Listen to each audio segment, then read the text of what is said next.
Alors bonsoir à toutes et à tous. Moi aussi je suis très contente de présenter ce travail qui est tout frais, puisqu'on a préparé le questionnaire dont on va vous présenter les résultats l'année dernière quand j'étais en mission la dernière fois, et on a exploité les résultats entre-temps, et la présentation a été faite pendant cette période où on était en face à face actuellement. Donc le travail, c'est les résultats d'un travail fait en collaboration avec Mathieu. Donc vous pouvez lui poser des questions, lui aussi il répondra. Et l'objectif, c'est de mesurer des arbitrages moraux entre la discrimination et le profit. Et l'idée, c'est de le faire en utilisant une méthode spécifique qui est celle de la méthode des vignettes, qui est une méthode par questionnaire et qui est aussi de nature expérimentale. Donc, je vais passer un peu de temps à vous présenter cette méthode. Donc, structure de la présentation, je vais revenir sur les discriminations, passer pas mal de temps sur la méthode pour vous présenter cette méthode des vignettes qui est pas très connue, qui commence à se développer pas mal en économie, mais qui est pas encore complètement utilisée. Vous présenter la vignette qu'on a faite, le questionnaire Kagou, des résultats et puis des perspectives de recherche. Alors quelques faits de motivation pour vous rappeler, mais vous en êtes convaincus que la discrimination c'est un problème. Quelques définitions sur la discrimination. C'est un phénomène qui a été étudié de plusieurs perspectives. Bien sûr, une perspective juridique, on l'a mis en bas. La discrimination, c'est quelque chose d'illégal. Il y a une définition officielle légale de la discrimination. La discrimination directe, c'est une situation où, sur le fondement de 22 critères, donc ça peut être l'appartenance ethnique, l'origine, le genre, enfin, il y a beaucoup de critères qui peuvent conduire une personne à être discriminée. Une personne va être traitée de manière moins favorable qu'une autre. Donc ça, c'est la définition légale de la discrimination. La discrimination a aussi pu être définie par les psychologues sociaux qui se demandent pourquoi donc on traiterait différemment des gens sur la base de critères particuliers. Et en économie, on a des définitions de la discrimination qui sont déjà bien balisées.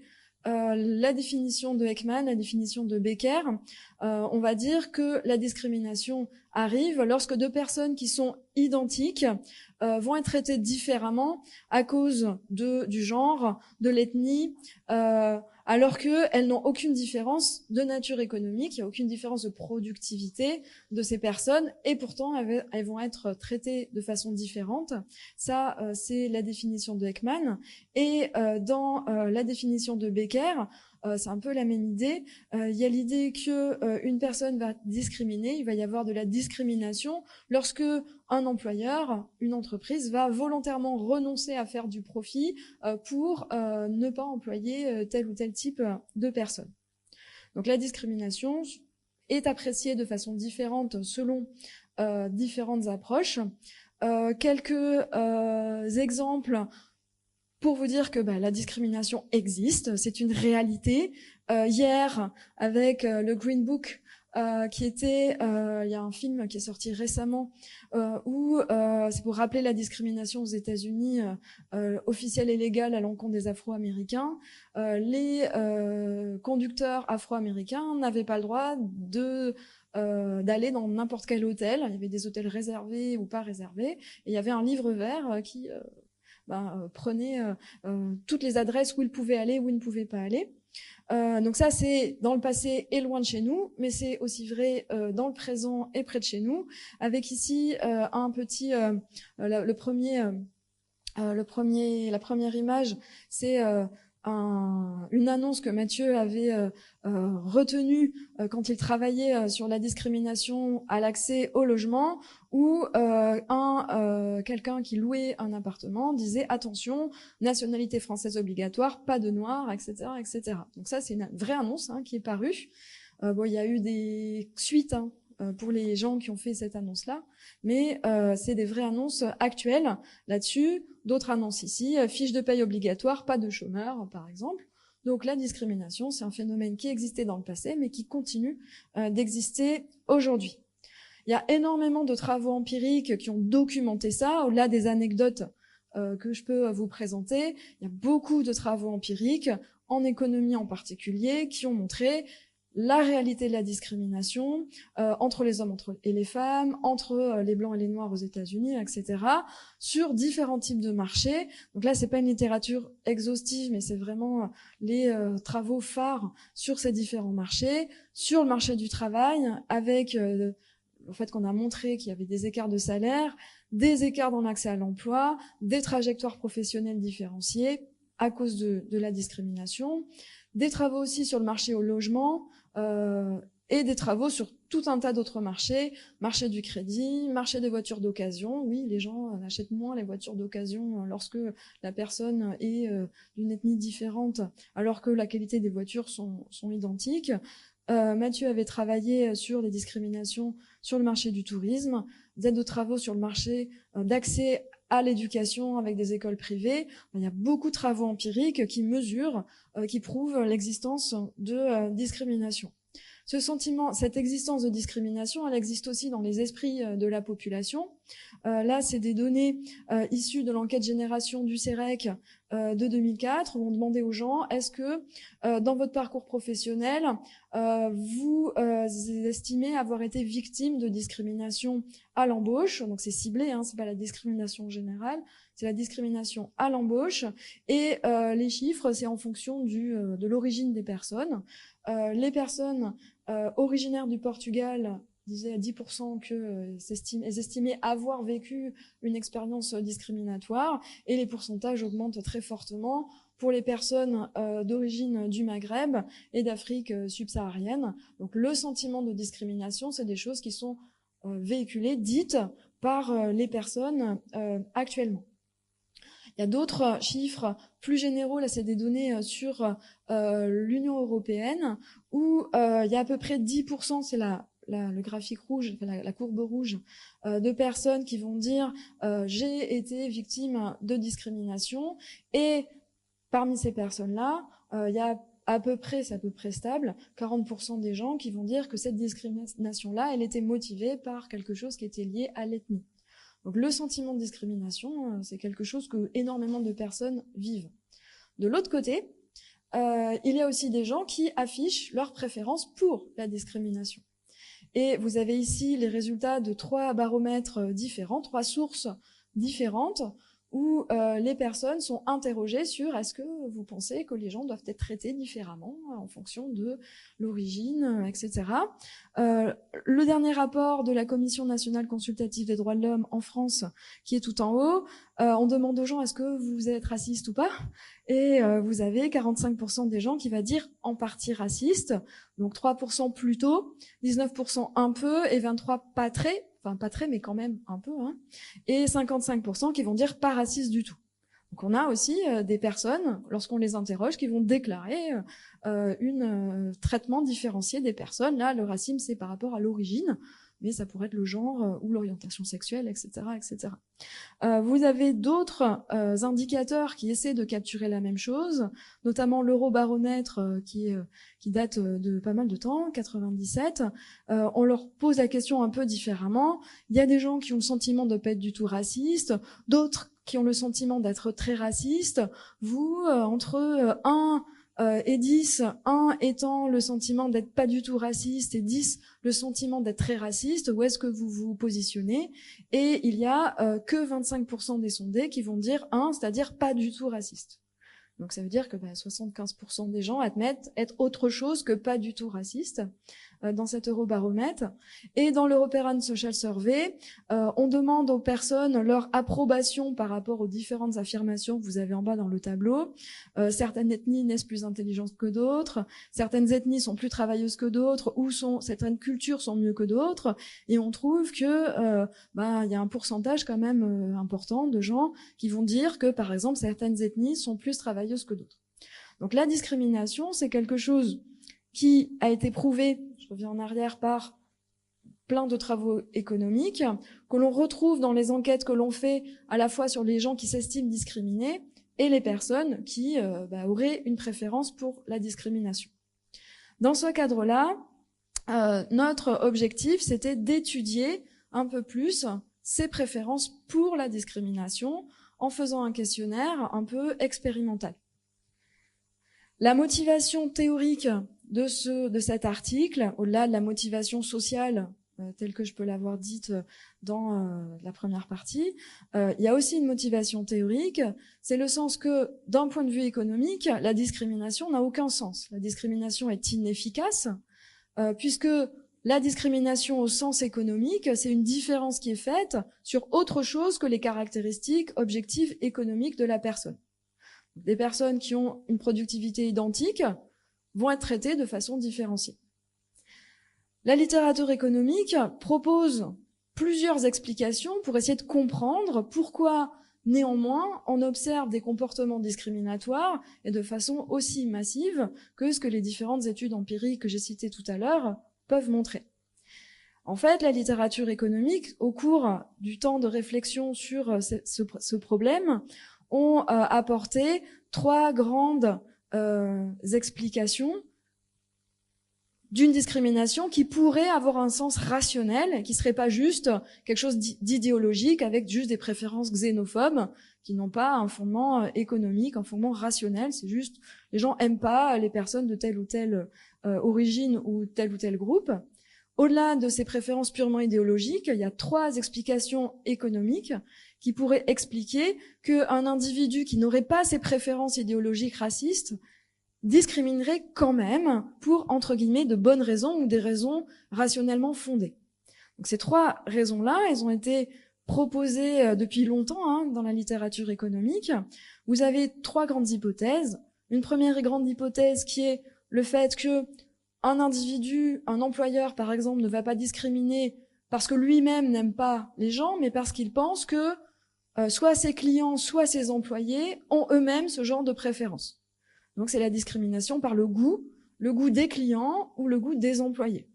Et du coup, dans ce cas-là, il serait rationnel pour l'employeur de ne pas embaucher ces personnes parce que ça va lui faire perdre des clients ou parce que les employés vont être mécontents, ils vont moins bien travailler, il va avoir des problèmes dans l'entreprise. Une deuxième explication rationnelle, entre guillemets, de la discrimination, c'est l'hypothèse du screening.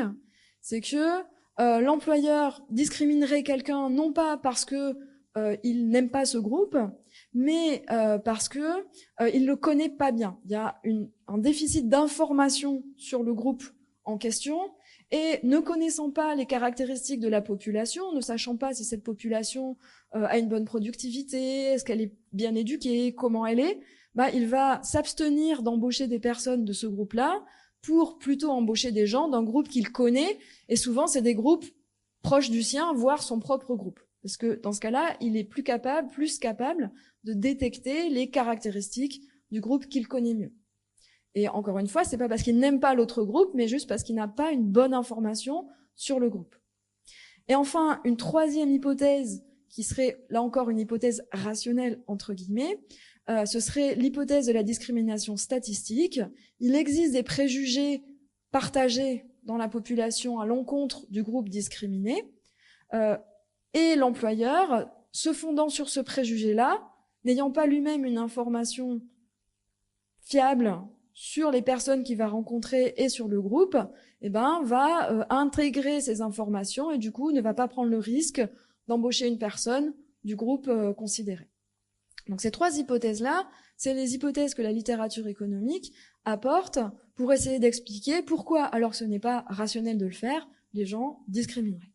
Donc ces trois hypothèses-là, c'est des choses qui nous intéressent, nous, et notre objectif, c'était de regarder si les gens étaient plus ou moins sensibles à ces trois explications.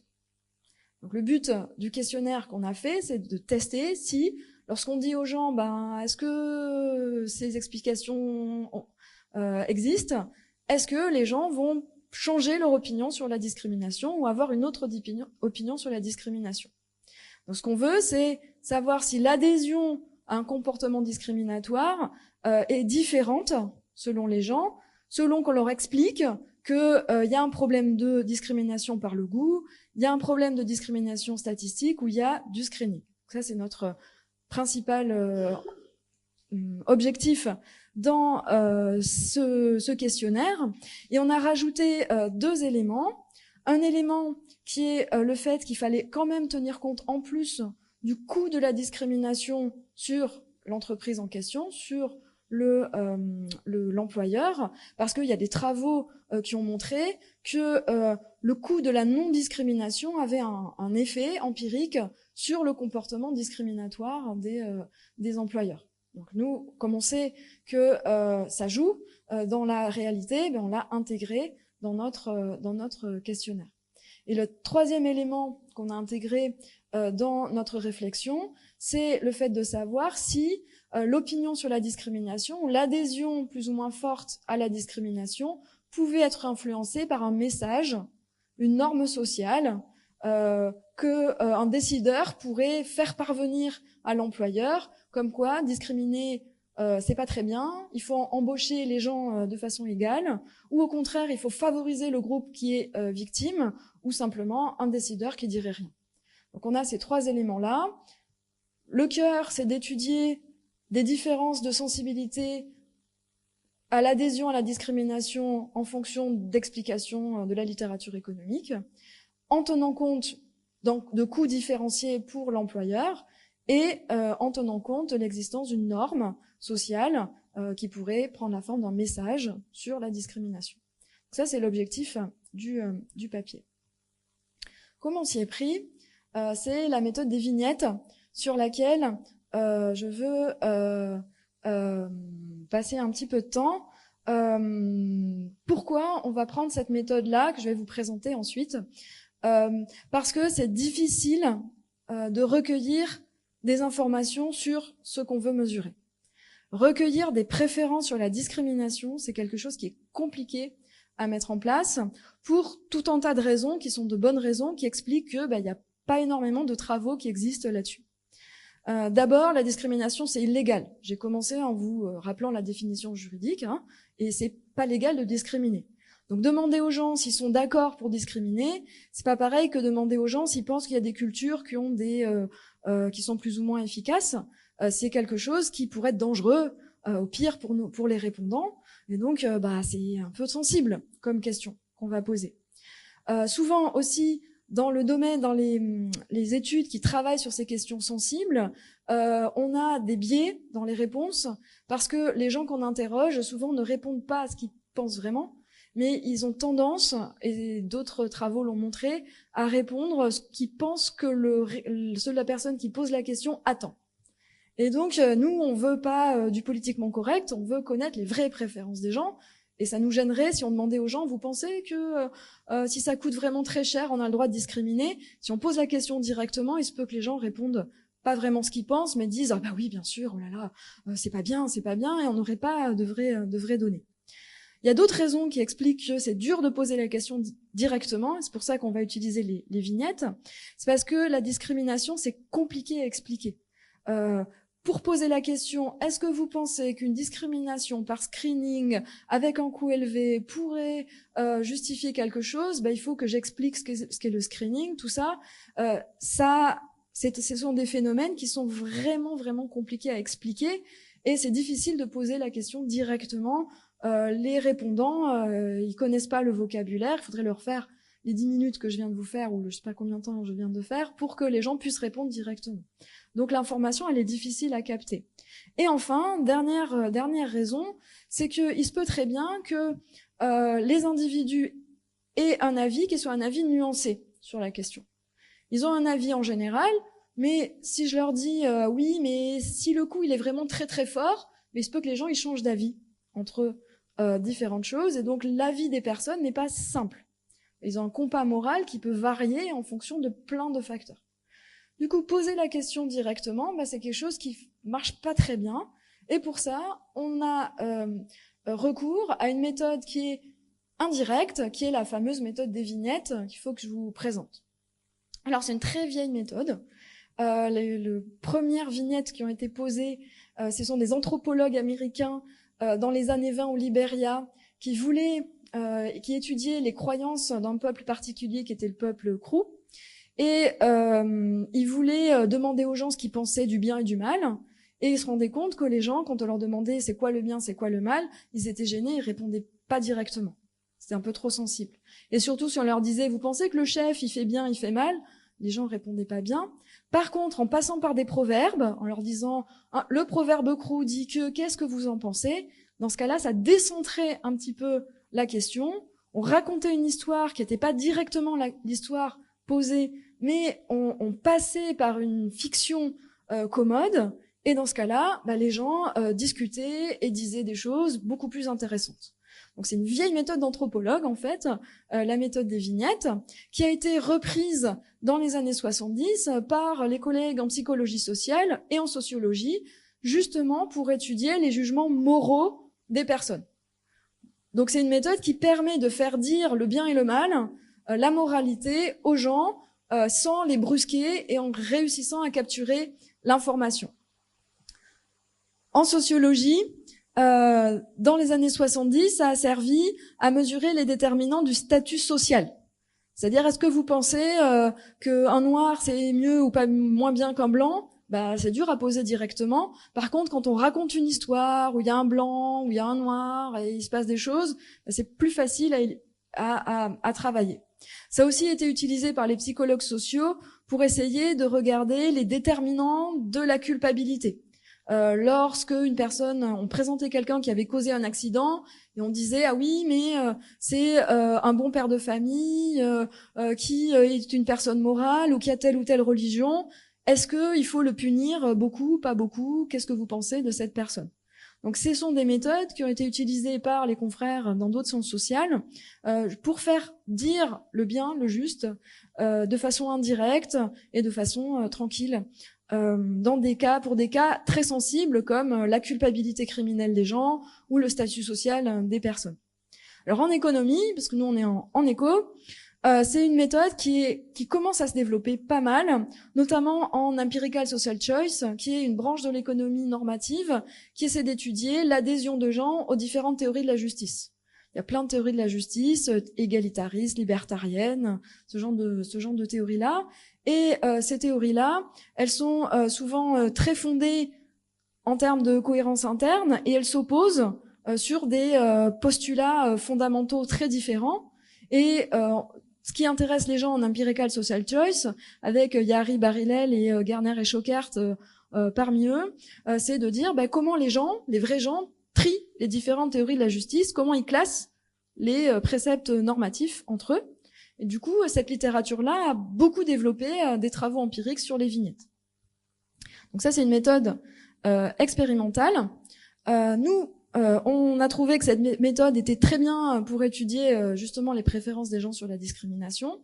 Et je vais vous présenter un petit peu à quoi ça ressemble une vignette, parce que je parle beaucoup de ce que c'est, mais un exemple concret, ça peut vous aider. Et donc, je vais vous présenter un peu comment la littérature sur les vignettes en éco et surtout en empirical social choice, a progressé. Donc une vignette, ça ressemble à ça, là-haut en bleu. C'est un texte rédigé. Dans d'autres sciences sociales, ça peut être une vidéo, ça peut être un entretien en face à face. En éco, c'est un texte rédigé qu'on donne à des répondants. On présente une situation et dans cette situation, il y a un scénario et il y a une tension entre plusieurs principes normatifs. Nous, dans nos vignettes, ça va être le profit de l'entreprise et la discrimination. Les gens vont devoir arbitrer entre le profit de l'entreprise et la discrimination. Il y a une tension, il y a un dilemme, et on demande aux répondants, vous, d'après vous, d'un point de vue moral, qu'est-ce qu'il faudrait faire? Que devrait faire le décideur dans ma vignette? Quel choix devrait-il ou elle faire? Donc c'est un petit texte avec une question courte. Donnez-moi votre solution préférée. Et en faisant ça, on est capable de savoir comment ils classent les deux principes qui sont en tension dans la vignette. On sait si ils vont arbitrer plutôt pour le profit ou plutôt pour la discrimination. Donc ça, c'est le fonctionnement d'une vignette. C'est intéressant. En fait, ça ne mesure que des jugements moraux, ça mesure pas les comportements. On demande pas aux gens est-ce que vous vous comporteriez comme ça, parce que on n'a aucune raison de croire que il le ferait, mais ça nous dit qu'est-ce que vous pensez qui est juste et bien. Donc ça permet aux gens de cette littérature d'éliciter une préférence normative. Pour vous donner une idée, je vous présente la première vignette en économie qui date de 1984, d'un article dans Social Choice and Welfare qui a été écrit par Yari et Bar-Hillel. Voilà, c'est la 7e vignette de leur papier. Elle est toute courte. Un exemple de mise en tension, on dit, voilà, on demande à Lagaan, personnage, comment l'héritage de $1000 de son vieil ami Jacob, qui est décédé, doit être distribué entre les 2 fils de Jacob, Simon et Reuben, et on donne 3 informations. Il n'y a aucun contact entre les 2 fils, ils pourront pas se parler, discuter, échanger de l'héritage. Il y en a un qui pense qu'il y a $1200, l'autre pense qu'il y a $800. Ils se trompent tous les deux, hein, parce qu'il y a $1000 en fait. Et la question c'est, d'après vous, quel choix doit faire le décideur, Lagaan, d'un point de vue moral? Et on donne pas complètement le choix aux gens, on leur dit, vous avez 2 possibilités, il faut choisir entre 2 possibilités. C'est un peu une torture hein, de répondre à ce genre de vignette. Vous pouvez répartir 500-500, vous faites la moitié de l'héritage réel, ou alors vous pouvez répartir à 600-400, et dans ce cas-là, vous faites la moitié de ce que chacun pense qu'il y a dans l'héritage. Alors j'imagine que vous avez déjà votre choix. Hein. L'objectif de cette question-là, c'était de mettre en tension 2 conceptions de la justice sociale, une conception objective, une conception subjective. Et ça renvoie à de grandes théories de la justice qui vont, de manière différente, soit adopter un point de vue subjectif, comme la théorie utilitariste, ou alors adopter des points de vue objectifs, comme l'approche par les capabilités, par exemple. Donc ça renvoie à vraiment une grosse division en théorie de la justice entre des points de vue objectifs et subjectifs. Les résultats à l'époque sur les étudiants de Tel Aviv, il y avait 42% de 500-500 et du coup le reste de 600-400. Moi je fais ça à mes étudiants depuis pas mal de temps maintenant et je trouve pas ça. Sur les étudiants de Paris-Nanterre, je trouve entre 80 et 95% de 500-500. Donc ça pose plein de questions. Est-ce que c'est une question de culture ? Est-ce que c'est une question d'époque ? Est-ce que c'est parce que quand les gens me voient, ils disent « Oh là là, celle-là, je peux pas voter comme ci, comme ça ?» Enfin, il y a plein de questions. Et ça pose des questions de recherche, du coup, parce qu'il y a plein d'autres gens que moi qui ont fait ça depuis le temps, hein, et on se rend compte que les préférences des gens, lorsqu'on pose les questions comme ça, peuvent varier. Et donc, ce qui se passe, c'est que... oui, c'est pas toujours... oui, je crois que ça m'est arrivé, parce que je le fais de tête, et du coup, je change. Oui, oui. Alors, bon, mes observations, c'est pas beaucoup de gens, hein, parce que c'est des étudiants plutôt en master, donc j'ai à chaque fois une vingtaine maximum d'observations. Donc, et c'est entre 80 et 95, bon, ça varie beaucoup, mais enfin, c'est quand même pas 50-50 comme avec eux. Bon. Et les gens, parfois, ils comprennent pas pourquoi on pourrait avoir 600-400. J'ai des étudiants, quand je présente les résultats, ils disent, mais ça, c'est inadmissible, c'est pas possible. Oui, mais il y a d'autres gens qui trouvent que c'est normal.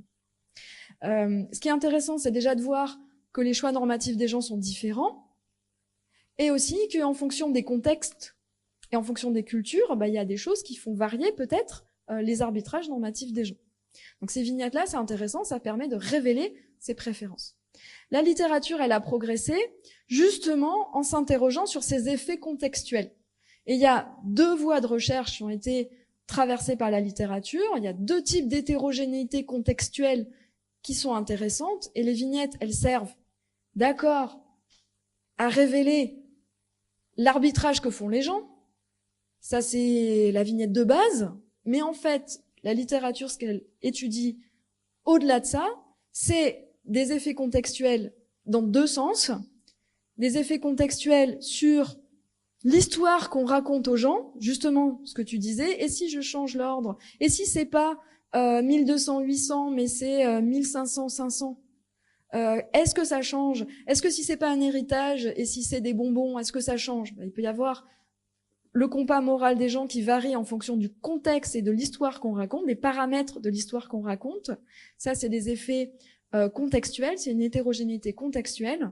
Et la littérature a aussi, je vais le voir, ce sera la piste de recherche 2, la piste de recherche 3, aussi évolué en tenant compte de qui répond. Est-ce qu'il y a des effets différents? Est-ce qu'il y a une hétérogénéité en fonction de l'identité des gens? Est-ce que les Israéliens et les Français répondent différemment? Est-ce que les hommes et les femmes répondent différemment? Les riches et les pauvres, etc., etc. Donc c'est une littérature qui s'intéresse au cœur, c'est-à-dire les choix normatifs des gens, mais aussi, et de plus en plus, au rôle des effets contextuels sur ces choix normatifs. Et c'est ça que nous, on va exploiter dans notre questionnaire avec Mathieu. Donc la littérature a étudié d'abord des effets contextuels. On s'est posé la question d'interroger les mêmes gens en leur présentant différentes versions. Par exemple, je vous ai interrogé, enfin j'ai pas noté ce que vous avez dit, mais vous avez votre vote entre 500, 500 et 600, 400, et je pourrais vous reposer la question en vous disant, et si c'est des bonbons que je donne à des petits-enfants, est-ce que vous faites le même choix? Et si c'est un héritage vital pour l'un des deux fils, est-ce que vous changez votre choix? Et en faisant ça, on étudie l'effet de paramètres contextuels sur les jugements normatifs. On étudie la sensibilité des jugements normatifs des gens à des paramètres contextuels. Le problème quand on fait ça,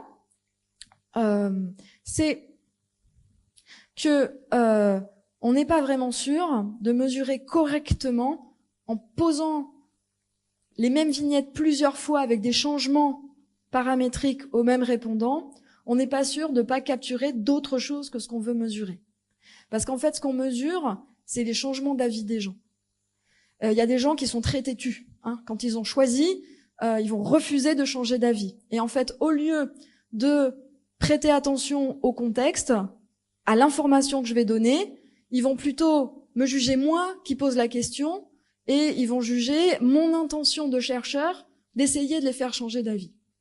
Et ça, on peut pas l'apprécier en fait. Donc la seule chose qu'on peut faire, c'est d'apprécier le caractère têtu ou pas, ou ancré ou pas des gens. On n'étudie que des changements d'avis. Et il y a plein d'autres problèmes qui sont liés au fait que, ok, la vignette que je vous ai présentée là, elle est petite, mais les vignettes complexes, eh ben, c'est un grand texte, c'est compliqué, et il se peut très bien que la qualité des réponses baisse si on demande aux gens de répondre à trop de vignettes. Donc du coup, la littérature, ce qu'elle fait maintenant, toujours dans l'hétérogénéité contextuelle, ce qu'elle va faire, c'est plutôt des protocoles expérimentaux en simple aveugle, où on va poser des versions différentes de la même vignette, où chaque fois on a un paramètre qui va bouger, à des groupes de répondants différents, mais homogènes entre eux. Donc les groupes sont homogènes entre eux, et à chacun on leur pose qu'une fois la question. Une seule vignette, donc j'aurais dû vous poser à vous la vignette sur l'héritage, sans que les autres l'entendent, et aux autres, la même vignette, mais où c'est des enfants avec des bonbons, et j'aurais comparé si, lorsque je parle d'un héritage et lorsque je parle de bonbons avec des enfants, il y a une sensibilité des choix normatifs en fonction du paramètre que j'ai étudié. Donc ça, c'est ce que fait la littérature actuellement, en fait, et c'est nous ce qu'on va faire avec Mathieu. On fait plutôt quelque chose comme ça.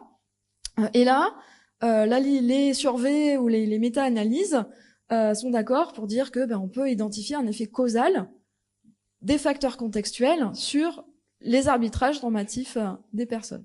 Donc c'est une méthode expérimentale en fait, mais par questionnaire. La difficulté quand on fait ça, il y a plein de raisons qui peuvent poser problème. Donc du coup, c'est un peu les limites aussi de notre travail sur ce questionnaire-là. C'est que il faut que nos groupes ils soient homogènes.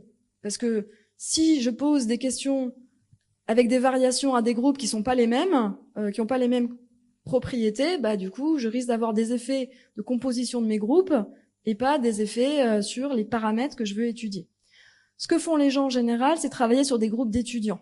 Parce que c'est ce qu'on a sous la main. Interroger les gens, ça coûte cher. Les étudiants, ils sont gentils, ils répondent. On a des données. Ils répondent, ouais, ça les amuse. C'est pas très long parce qu'il y a qu'une vignette, donc c'est pas très coûteux pour eux. Et donc, en fait, on compare des groupes d'étudiants. Ça, c'est pas trop mal parce que les étudiants, c'est quand même des groupes assez homogènes. C'est pas des gens très différents, ils étudient au même endroit, donc l'homogénéité c'est pas vraiment un problème. Mais le problème c'est que les étudiants sont pas nécessairement représentatifs de la population. On le sait, c'est des gens particuliers. Donc il peut y avoir le problème du fait que on a un problème nous aussi de validité externe, où on a interrogé que des étudiants et pas un échantillon représentatif.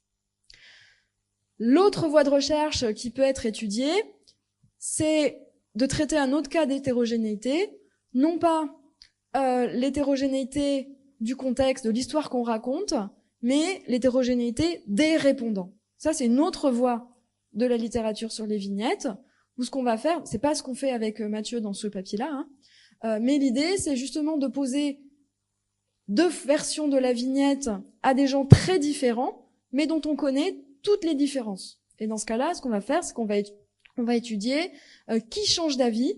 Est-ce que les femmes, les hommes, les juristes, les personnes optimistes, les personnes qui ont telle ou telle caractéristique psychologique, les riches, les pauvres, tout ça, les gens qui habitent ici, les gens qui habitent là, les gens qui côtoient des minorités différentes d'eux, est-ce que ces gens-là changent d'avis ou pas? Donc, la deuxième voie de cette littérature-là, c'est étudier est-ce que le compas normatif des gens est différent selon l'identité des personnes. Bon, ce qu'on fait avec Mathieu, c'est un questionnaire qu'on appelait Kagou. Il faut toujours appeler ces questionnaires. Et le Kagou étant l'animal représentatif de la Nouvelle-Calédonie, notre questionnaire s'appelle... Non, c'est Kagou. Regarde comme il est beau. Donc il s'appelle Kagou. On a fait une vignette que vous avez là, en fait, donc je vous rappelle nos objectifs, parce que j'ai un peu passé un détour sur la méthode des vignettes. Notre objectif, c'est de regarder si des effets contextuels qui sont chez nous les justifications de la discrimination vont changer l'arbitrage des gens entre du profit et la discrimination. Ça, c'est notre objectif. Pour faire ça, on a inventé une magnifique vignette dont vous avez le texte ici. Avant de vous laisser lire complètement, c'est atroce, hein, atroce. Ouais, vous avez lu la première phrase, la planète Neutra. Qu'est-ce qui se passe sur la planète Neutra? Rien d'extraterrestre. Une vignette, c'est quelque chose qui est hyper technique en fait, sauf que c'est la technicité liée au langage et pas une technicité mathématique formelle. Il y a quand même pas mal de principes, et ça c'est un peu les 7 principes qu'à force de travailler dessus, on a fini par dégager avec Mathieu. Donc ça fait Casimir. Il faut que l'information soit complète, il faut lever toute ambiguïté. En fait, les répondants ne doivent pas répondre pour des raisons que nous on n'aurait pas explicitées dans la vignette. Parce que si on laisse de l'ambiguïté, peut-être ils nous donneront leur avis pour autre chose que nous on contrôlera pas et nos résultats ils vont être complètement biaisés. Ça doit être agnostique. Il faut pas qu'on incite nos répondants en disant ah c'est pas bien la discrimination, hein. Moi je pense que c'est pas bien. Faudrait que tu répondes c'est pas bien. Donc non, nous on dit il y a pas de bonne ou mauvaise réponse. On veut juste connaître vos préférences. On juge pas, c'est les gens ont des opinions très différentes sur ces questions, on veut juste connaître la vôtre. Il faut que ce soit court, parce que je voulais enlever, mais il y a quand même un coût cognitif quand on lit, et il faut prendre en plus une décision parce qu'il y a un dilemme, donc il faut pas que la vignette elle soit longue, il faut vraiment essayer de réduire au maximum. Il faut que ce soit, et ça c'est très important, impersonnel, il faut qu'elle soit le plus possible déconnectée de la vie perso des gens. Par exemple, sur Kagou, ça va pas être soit 2 étudiants de l'université de la Nouvelle-Calédonie qui étudient en économie et qui ont tel ou tel dilemme. Il faut essayer que la situation soit déconnectée du vécu des gens. Il faut que ce soit robuste, il faut que ce soit intuitif, il faut que ce soit très éloigné de la vie des gens, mais il faut qu'ils comprennent tout de suite ce qui se passe. Donc ça, c'est la difficulté de trouver un scénario clair. Il faut que ce soit robuste. Il faut pas que les individus puissent essayer de répondre de façon stratégique. C'est-à-dire qu'en fait, les gens, ils ne voient qu'une seule vignette et il ne faut pas qu'ils sachent quel est le paramètre que leur groupe a reçu. Donc il faut que le traitement que eux ont soit noyé dans l'information de la vignette. Il ne faut pas que ce soit apparent. Et enfin, dernière idée, il faut que ce soit direct. Il faut que l'attention, le dilemme soit clair pour les gens. Donc ça, c'est ce qu'on est censé avoir fait. Donc, voilà la vignette. On a placé ça sur une planète éloignée, donc la planète Neutra, d'accord, agnostique, neutre, composée d'humains et de 2 catégories d'extraterrestres, les Tenka et les Tokrines. Et il n'y a pas de minorité sur notre planète. Il y a le même nombre d'humains, de Tenka et de Tokrines sur la planète. Donc pas de minorité. Ça, c'est une information qu'on a dû mettre, parce que sinon, on n'aurait pas su si les gens auraient pu s'imaginer que les Tenka et les Tokrines étaient majoritaires, la minorité. Oui. Oui. Oui. Mais les 3 groupes sont à part entière. Oui. Il y a moins d'humains que d'extraterrestres. Oui. C'est vrai. Akri, notre personnage, c'est le responsable humain. On a fait exprès de le prendre humain parce qu'on sait, a priori, que tous nos répondants sont des humains. Enfin, oui. Bon. Oui, c'est vrai, je suis pas sûre. Mais on fait cette hypothèse, Dominique. Jusqu'à preuve de contraire, nos répondants sont humains et donc ils vont plutôt s'identifier à Akri, d'accord? Ils vont se placer dans la position d'Akri. C'est le responsable humain d'un restaurant. Et pour la nouvelle saison, il doit recruter 10 serveurs. Et il y a 10 Tenka et 10 Tokrines qui se présentent. Donc il n'y a pas d'humains. Du coup, on a nos Tenka et nos Tokrines qui sont... il n'y a pas de minorité relative par rapport l'un à l'autre. Il y a 10 de chaque qui arrivent. Et Akri, lui, il n'est pas raciste. Donc si vous vous rappelez, dans les causes de la discrimination, on élimine la cause irrationnelle. Akri, lui, il aime les Tenka et les Tokrines. Enfin, il est neutre, comme la planète. Il pense que les serveurs fournissent un travail de qualité identique. Donc, on est dans un cas où la discrimination est bien statistique. La qualité, la productivité est bien identique. D'accord ? Aucune raison économique de privilégier l'un et l'autre. Et on dit que Akri, c'est quand même sa seule source de revenus. Donc, pour lui, c'est important ce choix. Il y a vraiment un enjeu pour lui. Et on lui dit, la question qu'on pose, c'est combien faut-il recruter de Tenkas parmi les 10 ? Et on permet aux gens de choisir entre 0 et 10. Bon, là, sans information supplémentaire, il n'y a pas de dilemme. Il n'y a aucun dilemme.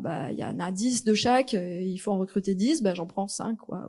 Ou si je me trompe, si mon stylo bouge, 4 ou 6, enfin bref, entre 4 et 6, 4, 5, 6, c'est pareil, quoi.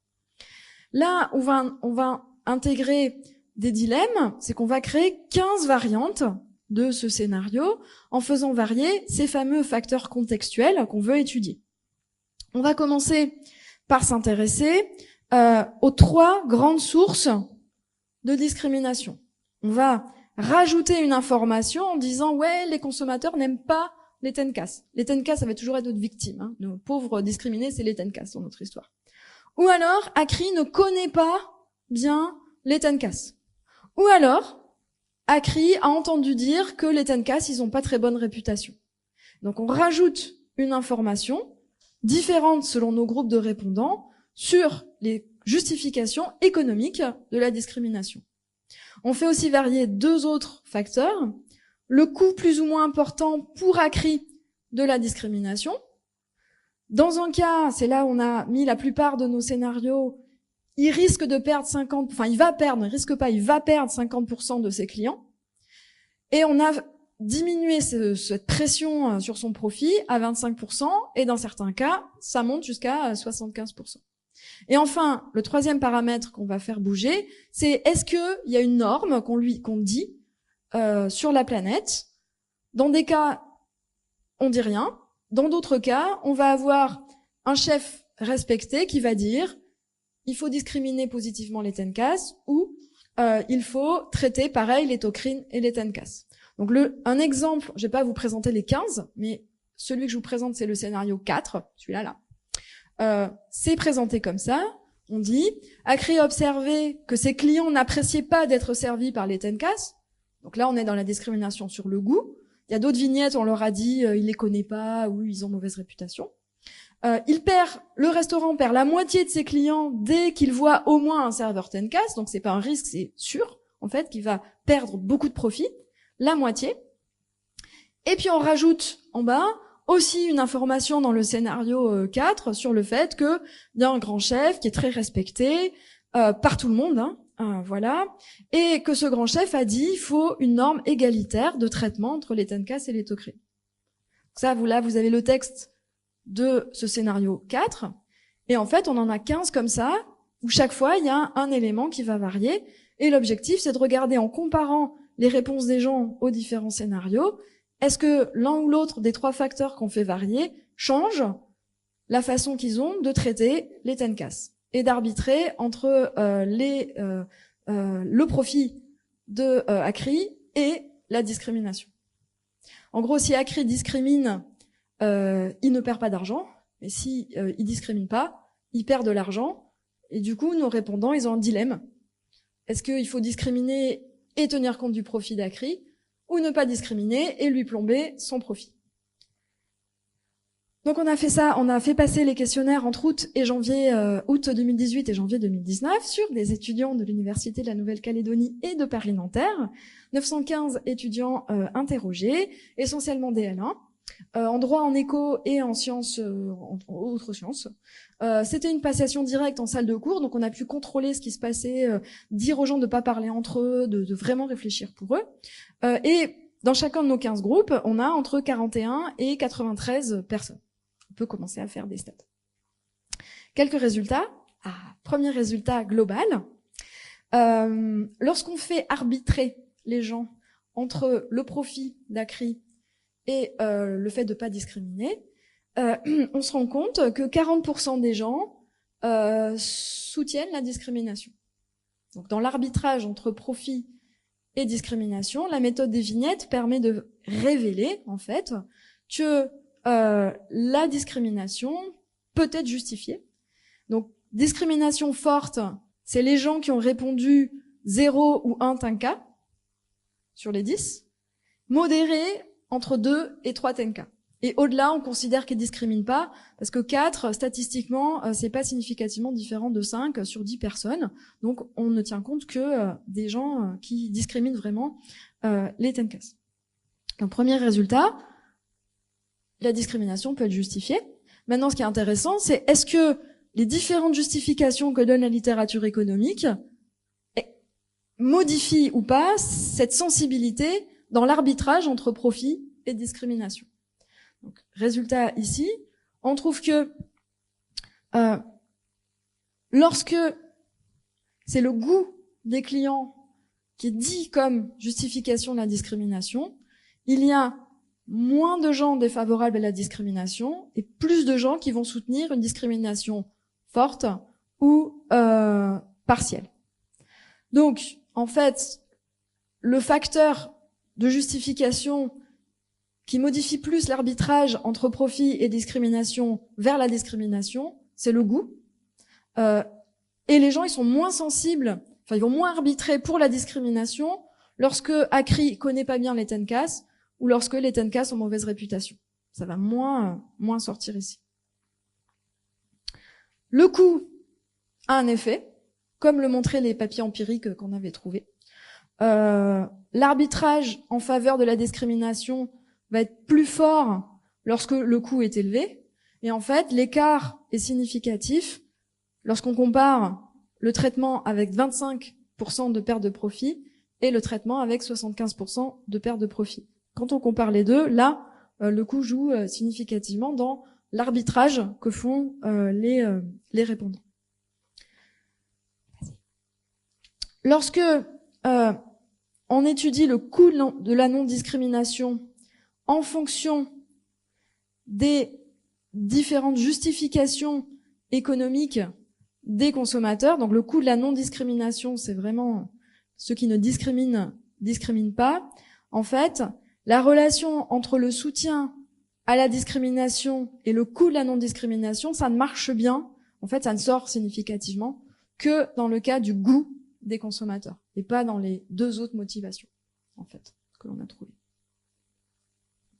Enfin, dernier facteur qu'on étudiait, c'est l'existence de cette norme. Juste dire aux gens, un grand chef a dit que il faut traiter à part égale les TENCAS et les tocrines, ou un grand chef a dit que il faut plus favoriser les TENCAS parce qu'ils ont des problèmes sur le marché du travail. Donc, en fait, une norme égalitaire ou une norme en faveur de la discrimination positive qui fait la compensation, et ben la présence de cette norme aussi a un effet significatif sur l'arbitrage que les gens font entre profit et discrimination. Donc les gens sont sensibles à ça, et nous, ça nous a pas mal intéressés parce qu'on a juste dit qu'il y a un grand chef qui dit quelque chose. Hein, on n'a pas parlé de la loi, on n'a pas parlé du risque, juste on a dit un grand chef a dit que. Et donc ici, que ce soit une norme égalitaire ou compensatrice, la proportion de gens qui discriminent, qui arbitrent pour la discrimination contre le profit, augmente, en fait. Économétrie. Quelques éléments, juste pour vous montrer des différences en fonction des caractéristiques individuelles de nos répondants. On a trouvé un effet de la localisation. On a contrôlé par des trucs, hein, mais ce qui sort, c'est ça. Par l'optimisme des gens, le revenu déclaré, enfin plein de choses. Ce qui sort, c'est la localisation. Les étudiants à Nouméa ont été plus opposés à la discrimination que les Parisiens, et ça sort de façon significative, toutes choses égales par ailleurs. Et les femmes sont un peu plus opposées à la discrimination que les autres. Lorsqu'on étudie ces résultats-là en comparant par ces effets individuels, on va trouver une quantification de l'effet du facteur qu'on étudie sur la probabilité de choisir la discrimination par rapport à choisir la non-discrimination.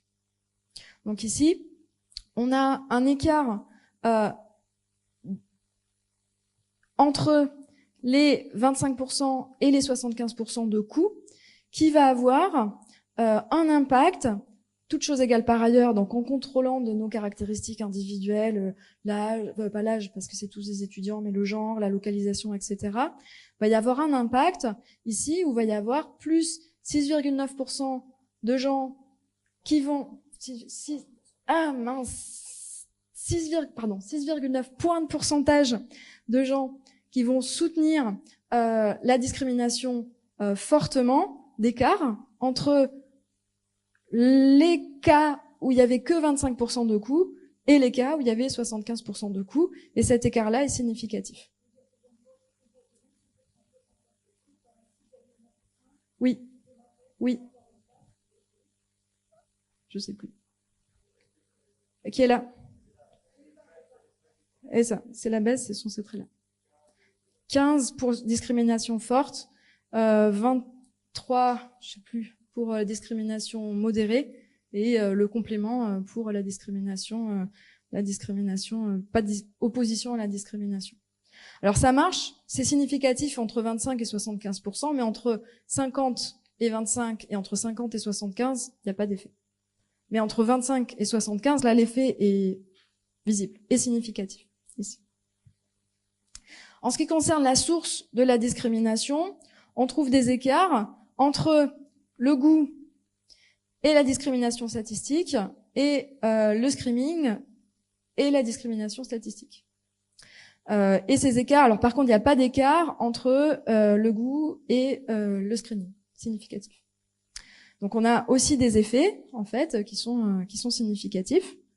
Pareil, lorsqu'on contrôle par les caractéristiques individuelles de nos répondants, on trouve aussi des écarts significatifs en fonction de la norme, des écarts entre pas de norme et norme égalitaire, et des écarts entre pas de norme et la discrimination positive, mais on ne trouve pas d'écart entre les deux types de normes. Donc c'est le fait que quelqu'un dise quelque chose qui aboutit à un changement significatif, mais pas sur le message qui est donné, discrimination positive ou égalité, il n'y a pas de différence.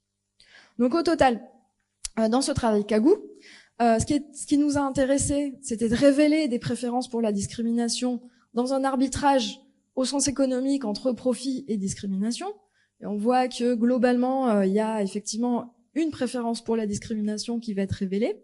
Et ce qui nous intéresse, c'est de savoir, parmi les justifications théoriques de la discrimination, celle qui affecte le plus cet arbitrage entre profit et discrimination, et c'est le coût. C'est le goût, en fait, des consommateurs. Les deux autres sources théoriques semblent moins importantes que le goût. Le coût de la discrimination joue, et la présence d'un message sur « c'est pas bien de discriminer » ou le chef respecté souhaite que le groupe discriminé soit mieux traité, ça a aussi un effet sur, au moment où les répondants répondent, sur ce que les répondants font dans leur arbitrage entre profit et discrimination. On s'est pas arrêté là, parce qu'on était content de ces résultats. Et donc, on a 2 projets qu'on a fait cette année, qui sont en cours, en fait. Margouillat et Roussette. Donc, encore des petites bêtes. Toujours pas Tréco, non, faudra revenir pour faire Tréco. Non. Il n'y a pas Poisson Clown non plus, enfin, il en manque. Une extension Margouillat sur le marché du logement, parce qu'on vient tous les deux, on a fait pas mal d'économie spatiale, et donc les différences sur l'accès au logement, ça nous intéresse. Mathieu, il a déjà fait un testing sur l'accès au logement, donc il connaît parfaitement ça. L'idée, c'est aussi d'utiliser une ANR que j'ai eue il y a quelques années, il reste encore un peu de sous, pour acheter des réponses de répondants sur un plus gros échantillon, un échantillon représentatif de répondants américains et pas des étudiants, donc quelque chose qui nous intéresse aussi. On va rajouter un effet de propagation sociale, c'est-à-dire qu'on va dire celui qui discrimine, il sait que ses concurrents, ils font comme ci, comme ça, pour savoir s'il y a un effet de pair qui pourrait jouer sur les comportements de discrimination. Donc ça, c'est Margouillat. Et Roussette étudie quelque chose de complètement différent, c'est la discrimination indirecte. Dans le cas de Roussette, il n'y a pas de discrimination affichée à l'encontre de mes pauvres TENCAS, c'est toujours les TENCAS qui sont discriminés dans tout. Mais ils ont des particularités biologiques qui font que ils réussissent moins bien parce que les entreprises ou l'entreprise en question est pas bien adaptée à leurs particularités. Donc c'est une discrimination qui n'est pas une discrimination économique, c'est une discrimination indirecte où les particularités biologiques des TENCAS font qu'ils vont moins bien réussir à un concours d'entrée à une entreprise. Et on pose la question aux gens, est-ce que ça vous paraît légitime ou pas? Donc en gros, les TENCAS, ils peuvent pas dormir quand il fait jour et ils passent leurs examens sur une planète où il fait pas nuit. Et donc ils dorment pas pendant toute la période d'examen. Et du coup, ils sont moins bons que les autres. Et est-ce qu'il faut que la personne qui organise l'examen paye à ses frais une autre session d'examen pour lutter contre cette discrimination? Donc on a plusieurs projets en fait comme ça d'extension là-dessus. Merci beaucoup de votre attention. Et puis questions, welcome.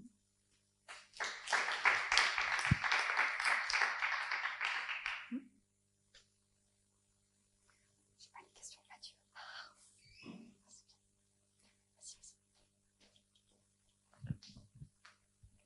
Oui, c'est super comme papier. Et j'ai une question, parce que si tu prends votre résultat, c'est qu'en fait, les goûts des consommateurs sont respectés quelque part. On accepte la discrimination parce que le goût des consommateurs est respecté quelque part. Enfin, pour ceux. Et donc, si je reprends le Baker 57 sur les employeurs, l'employeur avait un préjugé, c'était un goût, ça lui coûtait. Vous n'avez pas fait de vignette où on respecte le goût de l'employeur, sachant que lui, il y perdait. Là, par contre, c'est l'inverse. Parce que là, tu fais un employeur qui gagne à discriminer. Mais tu peux aussi avoir l'employeur qui perd à discriminer si c'est son goût.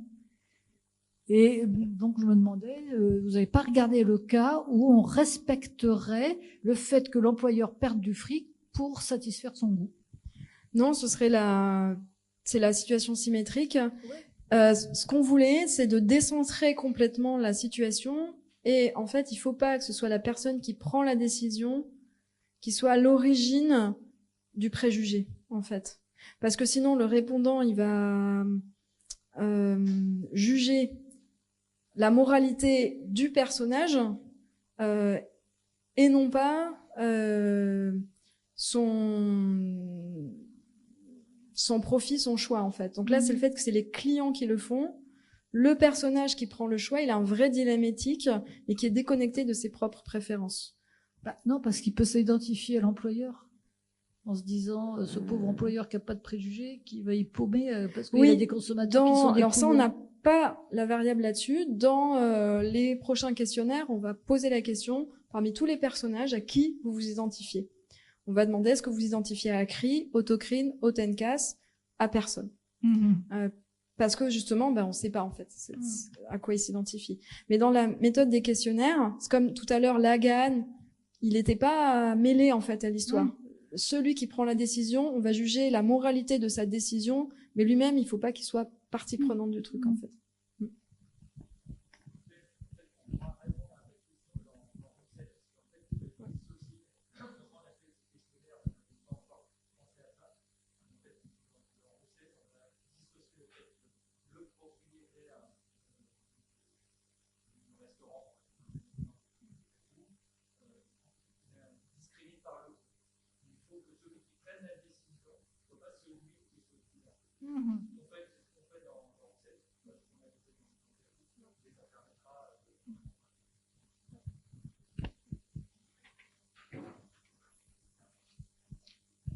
Et peut-être aussi dans les caractéristiques individuelles. Alors c'est très difficile de mesurer le goût du répondant, pas à son goût, mais en fait ça le sentiment d'être victime de discrimination. Parce que c'est ça aussi, hein, moi étant victime de discrimination, sans doute que je serais plus sensible à faire en sorte que l'employeur il choisisse bien, etc. Mais effectivement, en posant la question à qui est-ce que vous vous identifiez, et si on s'identifie aux discriminés, ça veut dire qu'effectivement, on a posé la question dans Kagou de l'ethnie pour les répondants de la Nouvelle-Calédonie et pour les répondants de Nanterre, est-ce qu'ils se sentaient victimes de discrimination? C'est pas sorti en fait. C'est pas sorti. Non. Mais on contrôle par ça dans nos. Ah oui, j'avais pas vu dans les caractéristiques. En fait, on l'a pas marqué, mais parce que ça sort pas. Ça sort pas. Ah, c'est contre-intuitif. On pensait que ça allait sortir, ça le fait pas. Par contre, dans le questionnaire qu'on va faire sur des échantillons sur les Américains, on aura leur origine ethnique. On va cibler les Noirs, les Blancs, les Latinos, et peut-être que ça va sortir. Mais là, on pensait que ça allait vraiment sortir, et en fait, non. Ça rejoint peut-être. Alors Dominique, j'étais pas là pour ta présentation. Je suis vraiment désolée. J'ai entendu la dernière question et la dernière réponse où on disait dans les services où il y avait plus de femmes managers, etc. Il n'y avait pas de différence. Donc je concluais qu'il y avait autant de discrimination envers les femmes que d'inégalité ou c'est inégalité salariale, c'est ça les courbes, c'est ça qui était, c'est un peu ça en fait. C'est pas parce que on est discriminé qu'on ne va pas avoir moins de goût à la discrimination finalement, comme chez. Enfin, je sais pas, hein, je sais pas si ça peut avoir une interprétation similaire, mais c'est contre-intuitif. C'était pas sorti, donc on a contrôlé par et c'est pas sorti. Mais justement, c'est pour ça qu'on a pensé à poser la question à qui vous vous identifiez, en pensant que dans l'histoire, peut-être que ça sortira. On verra.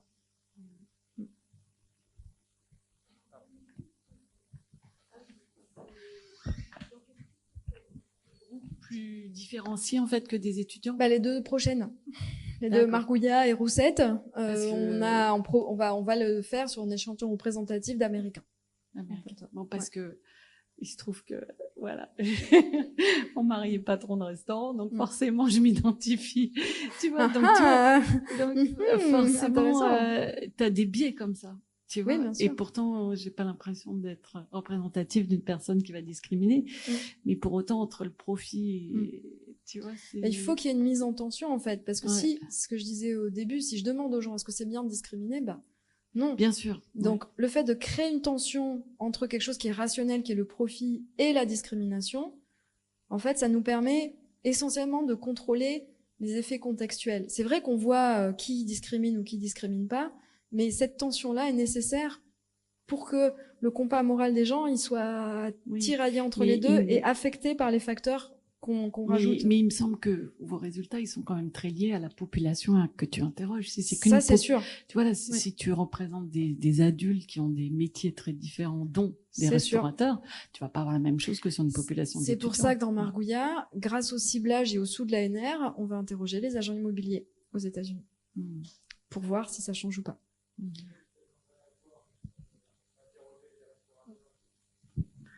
Qu'il y a beaucoup plus de discrimination.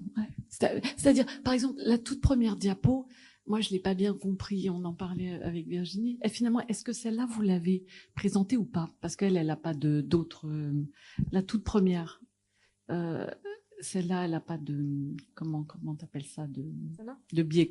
Voilà, celle-là, tu l'as... Si, en fait, on raconte ça... Il y a un groupe qui l'a eu, cette diapo, ou pas? C'est ça. Là où il y a toujours 15 la variantes, on rajoute. Oui. D'accord. Oui. Donc celle-là sans variante, elle n'existe pas. Non.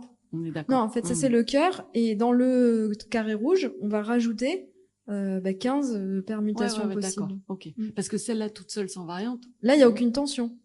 Ouais, c'est ça. Mais Voilà. je te réponds pas. Moi, je te réponds. Ça dépend de leurs compétences. Oui. Là, on n'a aucune. On est d'accord. Elle n'a pas d'intérêt. Oui, c'est vrai. On est d'accord. Ok, c'est bien ça. Oui, c'est ce que j'ai. En fait, on rajoute ça.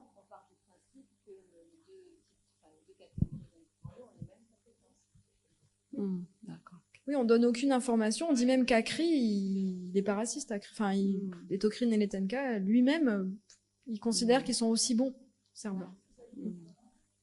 Oui.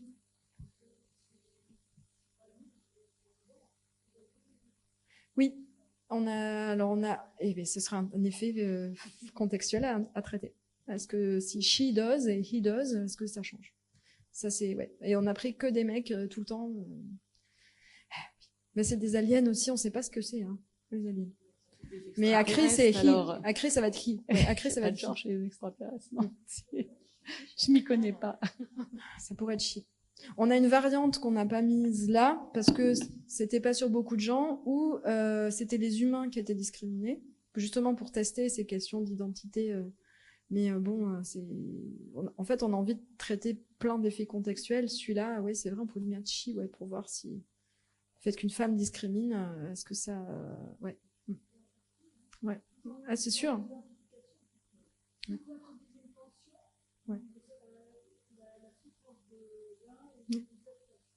Oui, c'est ça. Peut-être qu'ils pardonneront moins la discrimination faite par une femme. Ou pas. Ça, on peut pas savoir. Ouais. C'est vrai que ça nous... Ouais, on aura envie de le savoir aussi. Ouais. On pourrait lui donner un nom afro-américain, lui donner un nom latino, lui donner un nom wasp, enfin, voilà, enfin. Ouais. Okay. Ouais. Mais il va être archi-rationnel dans ce cas. En fait, ça tend vers l'archi-rationalité. Ouais. Ouais, on avait discuté de ça pour la bibliothèque, pour l'autre vignette. Et je sais plus pourquoi on avait dit non, parce que qui programme le robot, en fait, ça? Tu repousses le choix moral à qui programme le robot?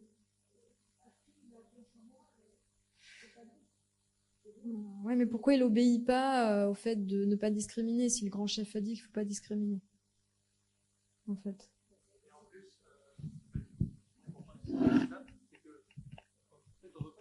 Décision. C'est-à-dire que justement toute la difficulté de cette méthode, c'est de ne pas essayer d'expliquer les comportements discriminatoires. On ne s'intéresse pas au fait est-ce que les individus auraient un comportement discriminatoire à la place de Akri.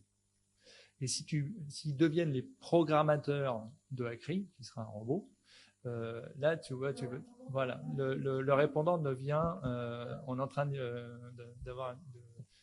d'avoir une proxy d'un comportement. Et à ce moment-là, il y a toute l'économie expérimentale qui te dit non, le déclaratif, voilà. C'est pas une bonne proxy du comportement. Ouais, les vignettes, ça mesure pas ça. C'est impossible de prétendre mesurer un comportement avec ce genre de méthode. C'est les préférences normatives, oui, ça les mesure.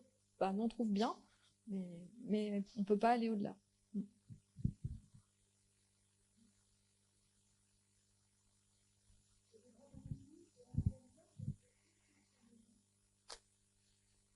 Ah, on n'a pas respecté Casimir, on n'a pas dit ce que c'était.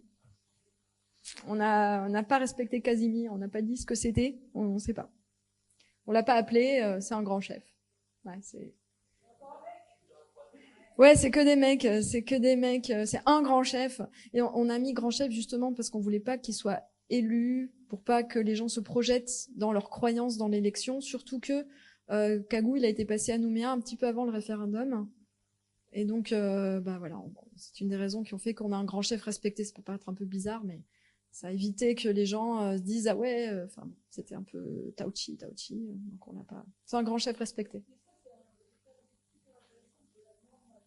Ouais, on s'y attendait pas en fait. On l'a mis parce que moi j'en avais travaillé dessus dans un autre papier et on s'est dit bon on va le remettre, mais en fait c'est fort. Ouais. Bon, alors c'est au moment de la réponse, hein. C'est-à-dire qu'on donne l'information et au moment de la réponse, ils en tiennent compte. Après, est-ce que c'est persistant? Est-ce que... Mais oui.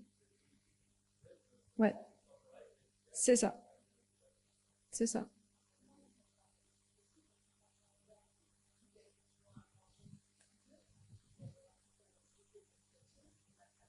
Mm.